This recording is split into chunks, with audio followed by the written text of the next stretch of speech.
The Jelly Bean. An excerpt from Tales from the Jazz Age. Written by F. Scott Fitzgerald. Narrated by Michael Anthony Scott. Adaptations by Garcia Mann. Produced by thoughtaudio.com. Chapter 1. Jim Powell was a jelly bean. Much as I desire to make him an appealing character, I feel that it would be unscrupulous to deceive you on that point. He was a bred in the bone, dyed in the wool, 99 3/4% jelly bean, and he grew lazily all during jelly bean season, which is every season, down in the land of the jelly beans, well below the Mason-Dixon line. Now, if you call a Memphis man a jelly bean, he will quite possibly pull a long sinewy rope from his hip pocket and hang you to a convenient telegraph pole. If you call a New Orleans man a jelly bean, he will probably grin and ask you who is taking your girl to the Mardi Gras ball. The particular jelly bean patch which produced the protagonist of this history lies somewhere between the two. A little city of 40,000 that has dozed sleepily for 40,000 years in southern Georgia, occasionally stirring in its slumbers and muttering something about a war that took place sometime, somewhere, and that everyone else has forgotten long ago. Jim was a jelly bean. I write that again because it has such a pleasant sound, rather like the beginning of a fairy tale, as if Jim were nice. It somehow gives me a picture of him with a round, appetizing face, and all sorts of leaves and vegetables growing out of his cap. But Jim was long and thin, and bent at the waist from stooping over pool tables, and he was what might have been known in the indiscriminating North as a corner loafer. Jelly bean is the name throughout the undissolved Confederacy for one who spends his life conjugating the verb to idle in the first person singular. I am idling, I have idled, I will idle. Jim was born in a white house on a green corner. It had 4 weather-beaten pillars in front and a great amount of lattice work in the rear that made a cheerful crisscross background for a flowery sun-drenched lawn. Originally, the dwellers in the white house had owned the ground next door to that, and next door to that. But this had been so long ago that even Jim's father scarcely remembered it. He had, in fact, thought it a matter of so little significance that when he was dying from a pistol wound got in a brawl, he neglected even to tell little Jim, who was 5 years old and miserably frightened. The White House became a boarding home, run by a tight-lipped lady from Macon, whom Jim called Auntie Mamie and detested with all his soul. He became 15, went to high school, wore his hair in black snarls, and was afraid of girls. He hated his home, where 4 women and 1 old man prolonged an interminable chatter from summer to summer about what lots the Powell place had originally included and what sorts of flowers would be out next. Sometimes the parents of the little girls in town, remembering Jim's mother and fancying a resemblance in the dark eyes and hair, invited him to parties. But parties made him shy, and he much preferred sitting on a disconnected axle in Tilly's garage, rolling the bones, or exploring his mouth endlessly with a long straw. For pocket money, he picked up odd jobs, and it was due to this that he stopped going to parties. At his 3rd party, little Marjorie Haight had whispered indiscreetly and within hearing distance that he was a boy who brought the groceries sometimes. So instead of the 2-step and polka, Jim had learned to throw any number he desired on the dice and had listened to spicy tales of all the shootings that had occurred in the surrounding country during the past 50 years. He became 18. The war broke out, and he enlisted as a gob and polished brass in the Charleston Navy Yard for a year. Then, by way of variety, he went north and polished brass in the Brooklyn Navy Yard for a year. When the war was over, he came home. He was 21. His trousers were too short and too tight. His button shoes were long and narrow. His tie was an alarming conspiracy of purple and pink, marvelously scrolled, and over it were two blue eyes, faded like a piece of very good old cloth, long exposed to the sun. In the twilight of one April evening, when a soft gray fog had drifted down along the cotton fields and over the sultry town, he was a vague figure leaning against a board fence, whistling and gazing at the moon's rim above the lights of Jackson Street. His mind was working persistently on a problem that had held his attention for an hour. The Jelly Bean had been invited to a party. Back in the days when all the boys had detested all the girls, Clark Darrow and Jim sat side by side in school. While Jim's social aspirations had died in the oily air of the garage, Clark had alternately fallen in and out of love, gone to college, taken to drink, given it up, and in short, became one of the best beaux of the town. Nevertheless, Clark and Jim had retained a friendship that, though casual, was perfectly definite. That afternoon, Clark's ancient Ford had slowed up beside Jim, who was on the sidewalk, and out of the clear blue sky, Clark invited him to a party at the country club. The impulse that made him do this was no stranger than the impulse which made Jim accept. The latter was probably an unconscious ennui, a half-frightened sense of adventure. And now Jim was soberly thinking it over. He began to sing, drumming his long foot idly on a stone block in the sidewalk till it wobbled up and down in time to the low-throaty tune. One smile from home in Jelly Bean Town lives Jean, the Jelly Bean Queen. She loves her dice and treats them nice. No dice would treat her mean. He broke off and agitated the sidewalk with a bumpy gallop. Doggone, he muttered half aloud. They would all be there, the old crowd, the crowd to which, by right of the White House, sold long since, and the portrait of the officer in gray over the mantel, Jim should have belonged. The crowd had grown up together in a tight little set, as gradually as the girls' dresses had lengthened inch by inch, as suddenly as the boys' trousers had dropped suddenly to their ankles. To that society of first names and dead puppy loves, Jim was an outsider. He was a running mate of the poor excluded town people. Most of the men knew him, condescendingly, and he tipped his hat to 3 or 4 girls. That was all. When the dusk had thickened into a blue setting for the moon, he walked through the hot, pleasantly pungent town to Jackson Street. The stores were closing, and the last shoppers were drifting homeward, as if borne on the dreamy revolution of a slow merry-go-round. A street fair farther down an alley of brilliantly vari-colored booths contributed a blend of music to the night.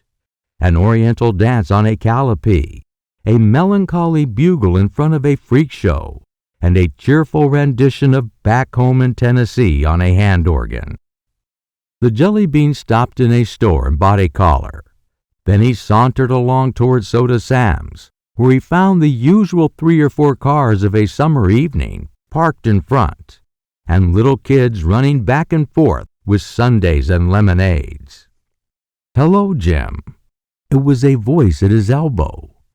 Joe Ewing, sitting in an automobile with Marilyn Wade, Nancy Lamar, and a strange man were in the back seat. The Jelly Bean tipped his hat quickly. "Hi, Ben." Then, after an almost imperceptible pause, "Hi, y'all." Passing, he rambled onward toward the garage, where he had an upstairs room. His "hi, y'all" had been said to Nancy Lamar. to whom he had not spoken in 15 years. Nancy had a mouth like a remembered kiss, and shadowy eyes and blue-black hair, inherited from her mother, who had been born in Budapest. Jim passed her often on the street, walking small boy fashion with her hands in her pockets, and he knew that with her inseparable Sally Carol Hopper, she had left a trail of broken hearts from Atlanta to New Orleans. For a few fleeting moments, Jim wished he could dance. Then he laughed, and as he reached his door, began to sing softly to himself. Her jelly roll can twist your soul. Her eyes are big and brown. She's the queen of the jelly beans, my Jean of Jelly Bean Town. Chapter 2. At 9:30, Jim and Clark met in front of Soda Sam's and started their trip to the country club in Clark's Ford. Jim asked Clark casually, as they rattled through the jasmine-scented night, "How do you keep alive?" The jelly bean paused and considered his question. "Well," he said finally, "I got a room over Tilly's garage. I help him some with the cars in the afternoon, and he gives it to me free. Sometimes I drive one of his taxis and pick up a little that way. I got fed up doing that regular, though." "Is that all?" Clark asked. "Well," Jim replied, "when there's a lot of work, I help him by the day, Saturdays usually. And then there's one main source of revenue I don't generally mention. Maybe you don't recollect that I'm the champion crapshooter of this town. They make me shoot 'em from a cup now, because once I get the feel of a pair of dice, they just roll for me." Clark grinned appreciatively. "I never could learn to set 'em up so's they do what I wanted. Wish you'd shoot with Nancy Lamar someday and take all her money away from her. She'll roll 'em with the boys, and she loses more than her daddy can afford to give her. I happen to know she sold a good ring last month to pay a debt." The jelly bean was non-committal. "Does the White House on Elm Street still belong to you?" asked Clark. Jim shook his head. "Sold. Got a pretty good price, seeing it wasn't in a good part of town no more. Lawyer told me to put it into Liberty bonds. Aunt Mamie got so she didn't have no sense, so it takes all the interest to keep her up at the Great Farm Sanitarium." Interjected Clark. Jim continued, "I got an uncle upstate, and I reckon I can go up there if ever I get sure enough poor. Nice farm, but not enough farmhands around to work it. He's asked me to come up and help him, but I don't guess I'd take too much to it. Too doggone lonesome." He broke off suddenly. "Clark, I want to tell you I'm much obliged to you for asking me out, but I'd be a lot happier if you'd just stop the car right here and let me walk back into town." "Shucks," Clark grunted. "Do you good to step out. You don't have to dance. Just get out there on the floor and shake." "Hold on," exclaimed Jim uneasily. "Don't you go leading me up to girls and leaving me there, so I'll have to dance with 'em." Clark laughed. "'Cause," continued Jim desperately, "without you swearing you won't do that, I'm a-gonna get out right here, and my good leg's gonna carry me back to Jackson Street." They agreed after some argument that Jim, unmolested by females, was to view the spectacle from a secluded settee in the corner, where Clark would join him whenever he wasn't dancing. So 10 o'clock found the jelly bean with his legs crossed and his arms conservatively folded, trying to look casually at home and politely uninterested in the dancers. At heart, he was torn between overwhelming self-consciousness and an intense curiosity to all that went around him. He saw the girls emerge one by one from the dressing room, stretching and pluming themselves like bright birds, smiling over their powdered shoulders at the chaperones, casting a quick glance around to take in the room, and simultaneously the room's reaction to their entrance, and then again like birds, alighting and nestling in the sober arms of their waiting escorts. Sally Carol Hopper, blonde and lazy-eyed, appeared clad in her favorite pink and blinking like an awakened rose. Marjorie Haight, Marilyn Wade, Harriet Carey, now curled and brilliantined and delicately tinted for the overhead lights, were miraculously strange Dresden figures of pink and blue and red and gold, fresh from the shop and not yet fully dried. He had been there an hour and a half, totally unhappy over Clark's jovial visits, where each one was accompanied by a "Hello, old boy, how you making out?" and a slap at his knee. A dozen males had spoken to him or stopped for a moment beside him, but he knew that each one was surprised at finding him there and fancied that even one or two were even slightly resentful. At 10:30, his embarrassment suddenly left him, and a pool of breathless interest took him completely out of himself. Nancy Lamar had come out of the dressing room. She was dressed in yellow organdy, a costume of 100 cool corners, with 3 tiers of ruffles and a big bow and back, until she shed black and yellow around her in a sort of phosphorescent luster. The Jelly Bean's eyes opened wide, and a lump arose in his throat as she stood beside the door until her partner hurried up. Jim recognized him as the stranger who had been with her in Joe Ewing's car that afternoon. He saw her set her arms akimbo and say something in a low voice and laugh. The man laughed too, and Jim experienced the quick pang of a weird new kind of pain. Some ray had passed between the pair, a shaft of beauty from the sun that had warmed him from that moment on. The Jelly Bean felt suddenly like a weed in a shadow.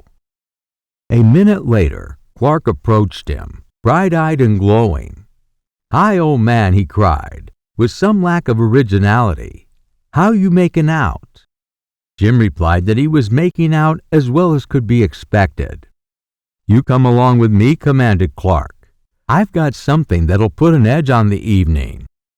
Clark followed him awkwardly across the floor and up the stairs to the locker room, where Clark produced a flask of nameless yellow liquid. "Good old corn," Clark goaded to Jim. Ginger ale arrived on a tray. Such potent nectar as good old corn needed some disguise beyond seltzer. "Say, Jim, old boy," exclaimed Clark breathlessly, "doesn't Nancy Lamar look beautiful?" Jim nodded. "Mighty beautiful," he agreed. "She's all dolled up to a fare-you-well tonight," continued Clark. "Notice that fellow she's with." "Big fellow, white pants," Jim responded. "Yeah. Well, that's Ogden Merritt from Savannah. Old man Merritt makes the Merritt safety razors. This fella's crazy about her. Been chasing after her all year. She's a wild baby," continued Clark, "but I like her. So does everybody. But she sure does do crazy stunts. She usually gets out alive, but she's got scars all over her reputation from one thing or another she's done." "That's so." Jim passed over his glass. "That's good corn." "Not so bad," responded Clark. "Oh, she's a wild one. Shoots craps, old boy. And she do like her highballs. Promised I'd give her one later." "She in love with this Merritt?" asked Jim. "Damned if I know. Seems like all the best girls around here marry fellas and go off somewhere." Clark poured himself one more drink and carefully corked the bottle. "Listen, Jim, I got to go dance, and I'd be much obliged if you just stick this corn right in your hip as long as you're not dancing. If a man notices I've had a drink, he'll come up and ask me for a pop. Before I know it, it's all gone, and somebody else is having my good time." So Nancy Lamar was going to marry. This toast of a town was to become the private holding of an individual in white trousers, and all because White Trousers' father had made a better razor than his neighbor had.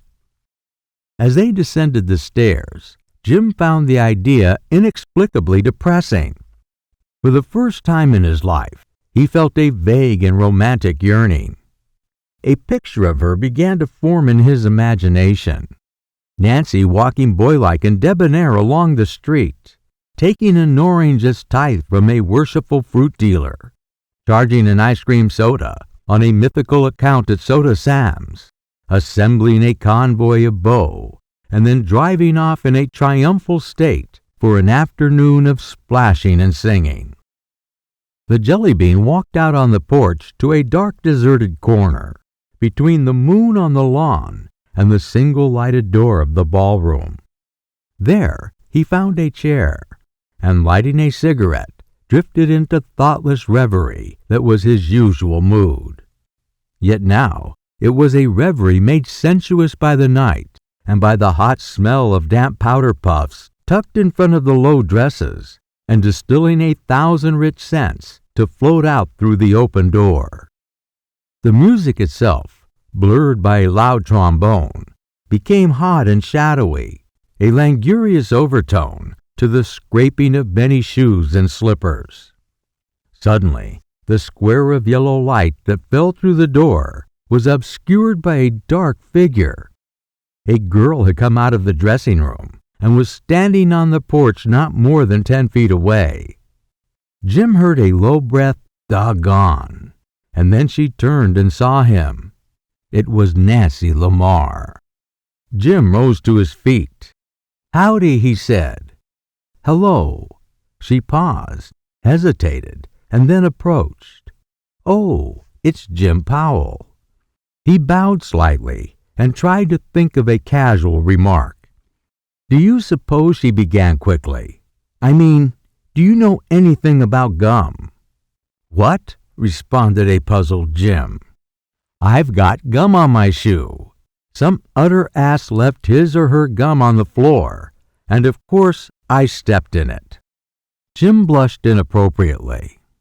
"Do you know how to get it off?" she demanded petulantly. "I've tried a knife. I've tried every damn thing in the dressing room.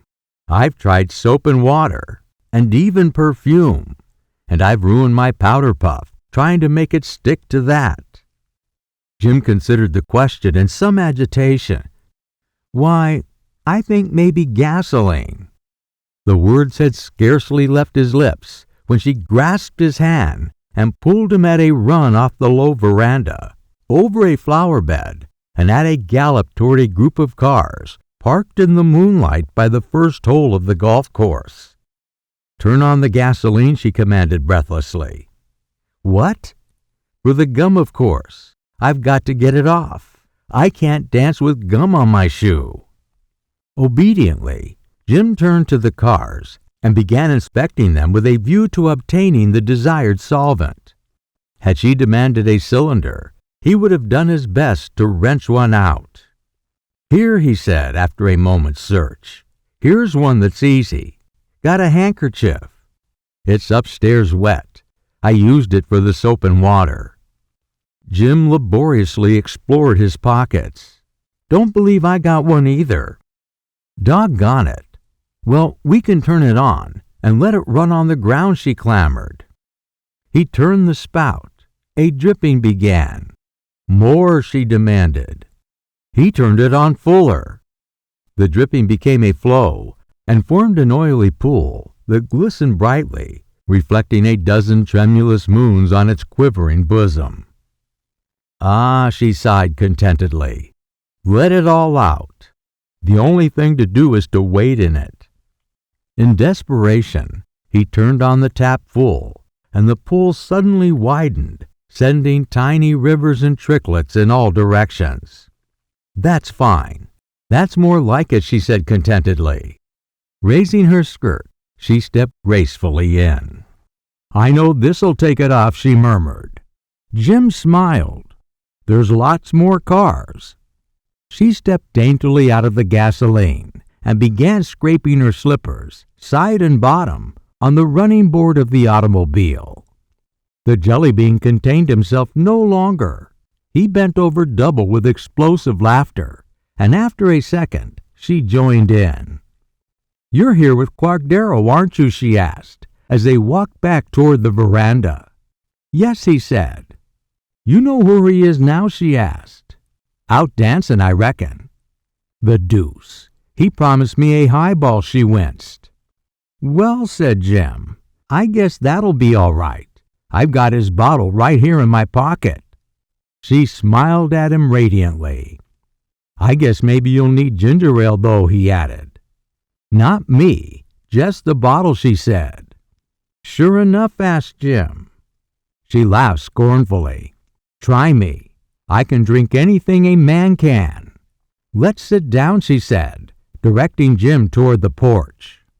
She perched herself on the side of a table, and he dropped into one of the wicker chairs beside her. Taking out the cork, she held the flask to her lips and took a long drink. He watched her fascinated. "Like it?" Jim asked. She shook her head breathlessly. "No, but I like the way it makes me feel. I think most people are that way." Jim agreed. "My daddy liked it too well. It got him." "American men," said Nancy gravely, "don't know how to drink." "What?" Jim was startled. "In fact," she went on carelessly, "they don't know how to do anything very well. The one thing I regret in my life is that I wasn't born in England." "In England?" asked Jim, somewhat surprised. "Yes, it's the one regret of my life that I wasn't," responded Nancy. "Do you like it over there?" asked Jim. "Yes, immensely. I've never been there in person, but I've met a lot of Englishmen who were over here in the army, Oxford and Cambridge men. You know, that's like Sewanee and the University of Georgia are here. And of course, I've read a lot of English novels." Jim was interested, amazed. "Do you ever hear of Lady Diana Manners?" she asked earnestly. No, Jim had not. "Well, she's what I'd like to be. Dark, you know, like me, and wild as sin. She's the girl who rode her horse up the steps of some cathedral or church or something, and all the novelists made their heroines do it afterwards." Jim nodded politely. He was out of his depths. "Pass the bottle," suggested Nancy. "I'm going to take another little swig. A little drink wouldn't hurt a baby. You see," she continued, again breathless after a draught, "people over there have style. Nobody has style here. I mean, the boys here aren't really worth dressing up for or doing sensational things for. Don't you know?" "I suppose so. I suppose not," murmured Jim. "And I'd like to do 'em and all. I'm really the only girl in town that has style." She stretched out her arms and yawned pleasantly. "Pretty evening," she said. "Sure is," agreed Jim. "Like to have a boat?" she suggested dreamily. "Like to sail out on a silver lake, say the Thames, for instance. Have champagne and caviar sandwiches along. Have about 8 people. And one of the men would jump overboard to amuse the party and get drowned like a man did with Lady Diana Manners once." "Did he do it to please her?" asked Jim. "Didn't mean drown himself to please her. He just meant to jump overboard and make everybody laugh," she responded. "I reckon they just died laughing when he drowned," chuckled Jim. "I suppose they laughed a little," she admitted. "I imagine she did anyway. She's pretty hard, I guess, like I am." "You hard?" asked Jim. "Like nails." She yawned again and added, "Give me a little more from that bottle." Jim hesitated, but she held out her hand defiantly. "Don't treat me like a girl," she warned him. "I'm not like any girl you ever saw." She considered. "Still, perhaps you're right. You've got an old head on your young shoulders." She jumped to her feet and moved toward the door. The jelly bean rose also. "Goodbye," she said politely. "Goodbye. Thanks, Jelly Bean." Then she stepped inside and left him wide-eyed upon the porch.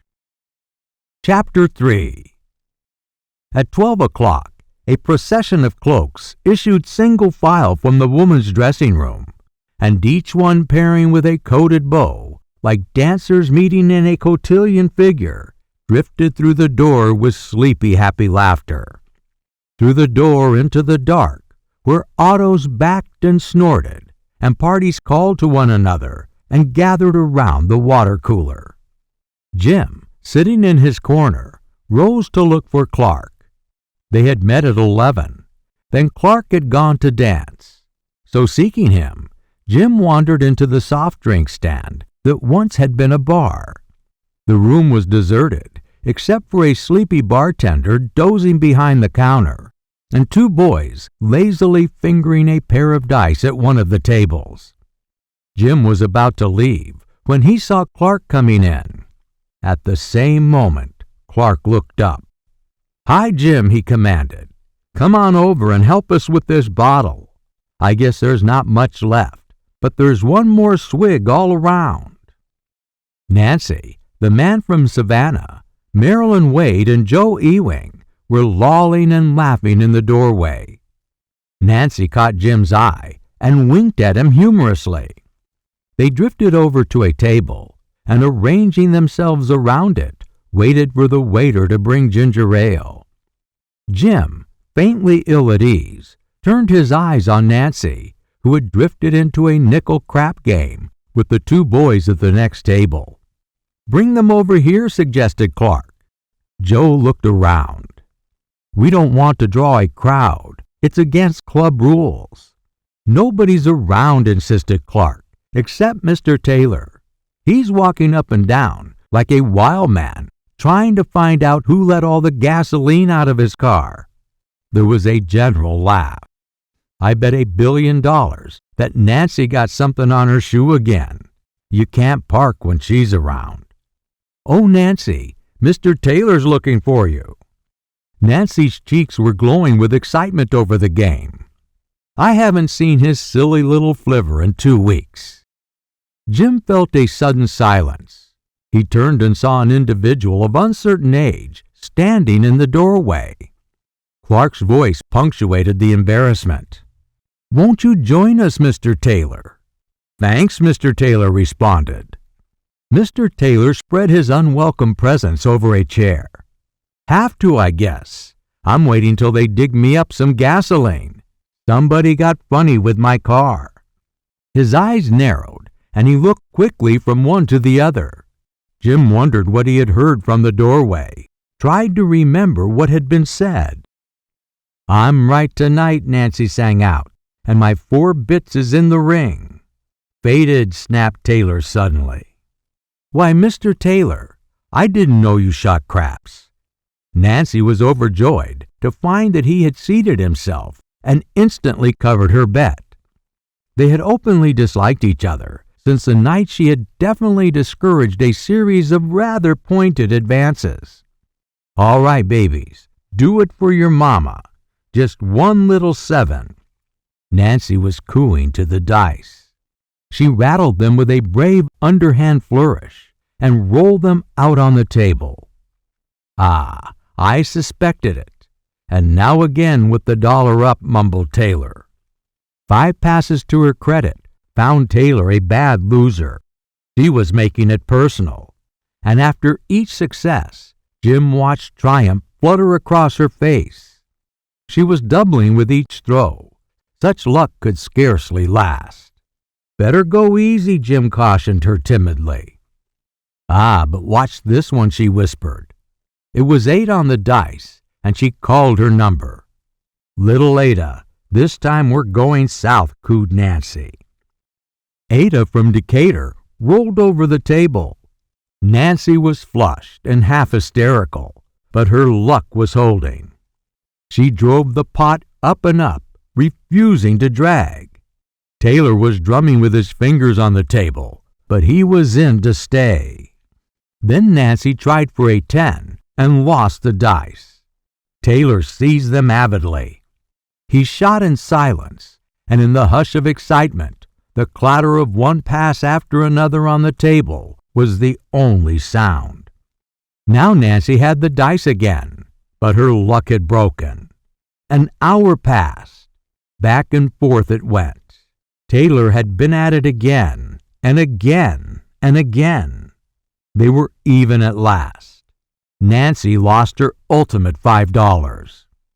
"Will you take my check," she said quickly, "for 50, and we'll shoot it all." Her voice was a little unsteady, and her hand shook as she reached to the money.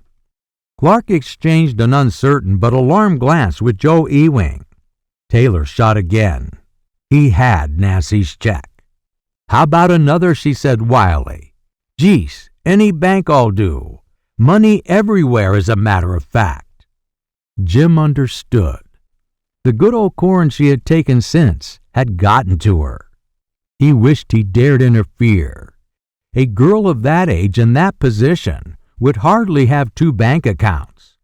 When the clock struck 2, he contained himself no longer. "May I?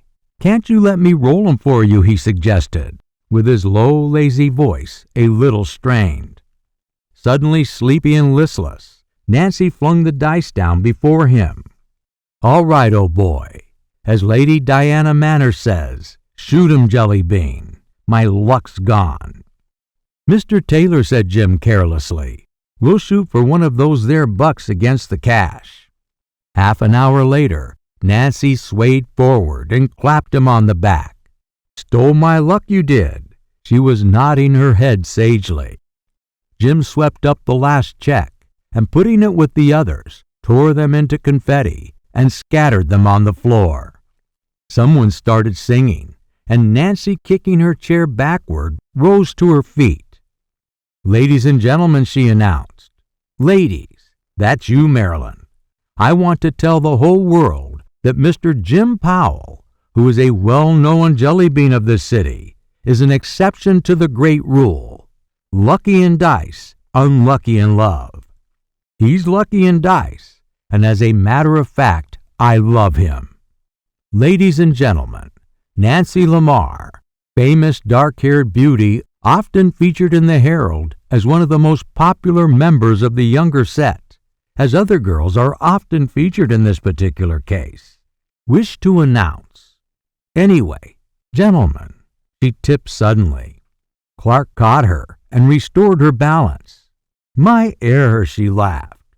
"We'll drink to Jelly Bean, Mr. Jim Powell, king of the jelly beans." A few minutes later, as Jim waited hat in hand for Clark in the darkness of that same corner of the porch where she had come searching for gasoline, she appeared suddenly beside him. "Jelly Bean," she said. "Are you here, Jelly Bean? I think," her slight unsteadiness seemed part of an enchanted dream, "I think you deserve one of the sweetest kisses for that, Jelly Bean." For an instant, her arms were around his neck. Her lips were pressed to his.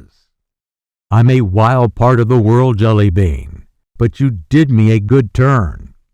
Then she was gone, down the porch, over the cricket-bowed lawn.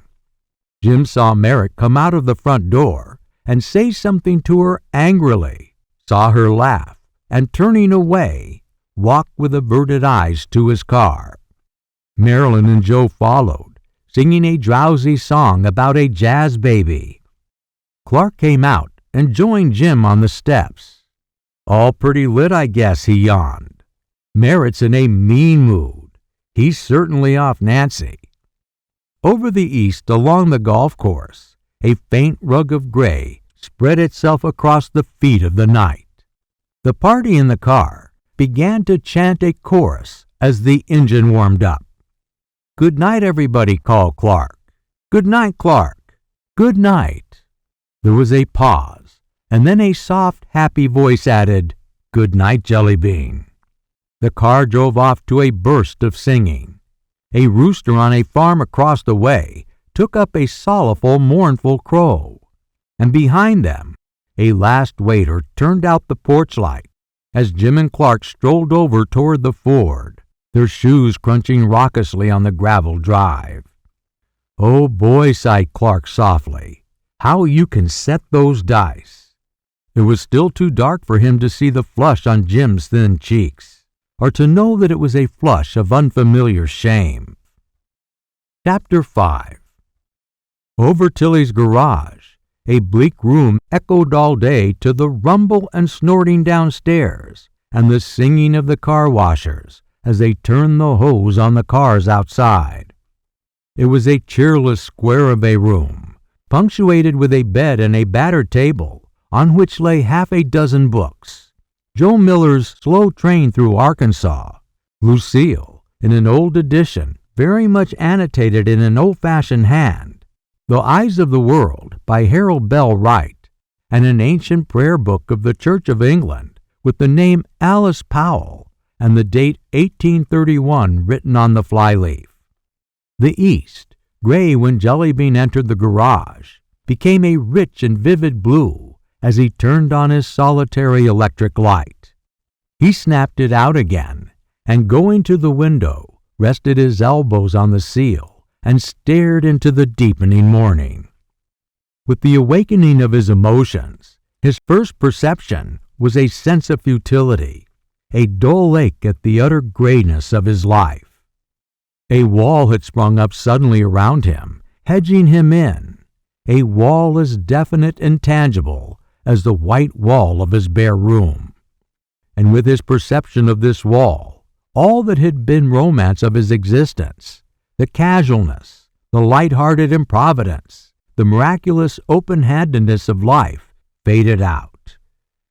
The Jellybean strolling up Jackson Street, humming a lazy song, known at every shop and street stand, crop full of easy greeting and local wit, sad sometimes, for only the sake of sadness and the flight of time, that Jellybean was suddenly vanished.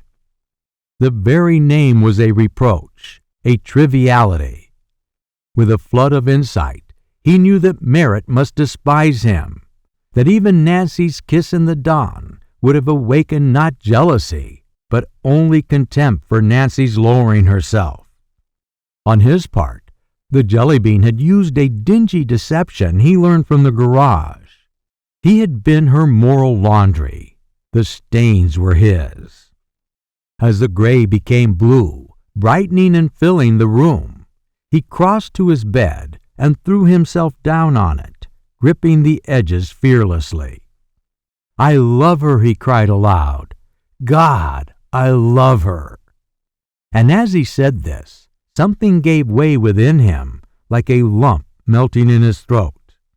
The air cleared and became radiant with dawn, and turning over his face, he began to sob dully into the pillow. In the afternoon sunshine, Clark Darrow, chugging painfully along Jackson Street, was hailed by the Jellybean, standing on the curb with his fingers in his vest pockets. "Hello, Jellybean," called Clark, turning his Ford around and pulling up alongside. "Did you just get up?" The Jellybean shook his head. "Never did go to bed. Felt sort of restless, so I took a long walk this morning out in the country. Just got into town this minute." "I felt a little restless myself," said Clark. "I'm thinking of leaving town," continued the Jellybean, absorbed by his own thoughts.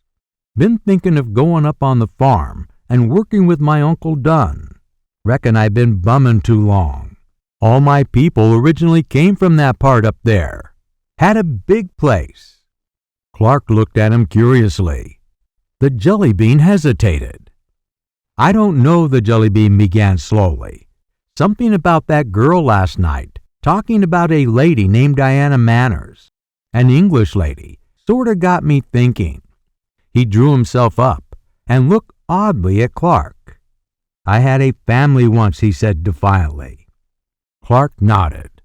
"And I'm the last of 'em," continued the Jellybean, his voice rising slightly, "and I ain't worth shucks. The name they call me means jelly, weak and wobbly like. People who weren't nothing when my folks was a lot turn up their noses when they pass me on the street." Again Clark was silent. "So I'm through. I'm going today. And when I come back to this town, it's going to be like a gentleman." Clark took out his handkerchief and wiped his damp brow. Reckon you're not the only one it shook up, he admitted gloomily. The papers say that dancing, drinking corn, and betting dice has to stop right quick. Too bad, too, but everybody'll have to see it that-a-way. Do you mean, demanded Jim in surprise, that all that leaked out? Leaked out?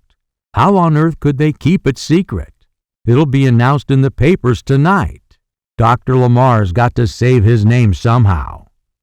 Jim put his hands on the side of the car and tightened his long fingers on the metal. Do you mean Taylor investigated those checks? It was Clark's turn to be surprised. Haven't you heard what happened? Clark said. Jim's startled eyes were answer enough. Why? Announced Clark dramatically. Those four got another bottle of corn, got tight, and decided to shock the town. So Nancy and that fellow Merritt were married in Rockville at 7 o'clock this morning. A tiny indentation appeared in the metal under the jelly bean's fingers. Married? Asked Jim. Sure enough. Nancy sobered up and rushed back into town, crying and frightened to death, claimed it had all been a mistake. First, Dr. Lamar went wild and was going to kill Merritt, but finally they got it patched up some way, and Nancy and Merritt went to Savannah on the 2:30 train. Jim closed his eyes and with an effort overcame a sudden sickness. It's too bad, said Clark philosophically. I don't mean the wedding. Reckon that's all right, though I don't guess Nancy cared a darn about him. But it's a crime for a nice girl like that to hurt her family that way. The jelly bean let go of the car and turned away. Again, something was going on inside him, some inexplicable but almost chemical change. Where are you going? Asked Clark. The jelly bean turned and looked dully back over his shoulder. Got to go, he muttered. Been up too long, feeling right sick. Epilogue. The street was hot at 3, and hotter still at 4, the April dust seeming to enmensch the sun and give it forth again as a world-old joke forever played on the eternity of afternoons. At 4:30, a first layer of quiet fell, and the shades lengthened under the awnings and heavy foliaged trees. In this heat, nothing mattered. All life was weather, a wading through the hot, where events had no significance for the cool touch that was soft and caressing like a woman's hand on a tired forehead. Down in Georgia, there is a feeling, perhaps inarticulate, that this is the greatest wisdom of the South. So after a while, the jelly bean turned into a pool hall on Jackson Street, where he was sure to find a congenial crowd who would make all the old jokes, the ones he knew. We hope you enjoyed this interesting audio title. For more information on all of our titles, please visit us at thoughtaudio.com.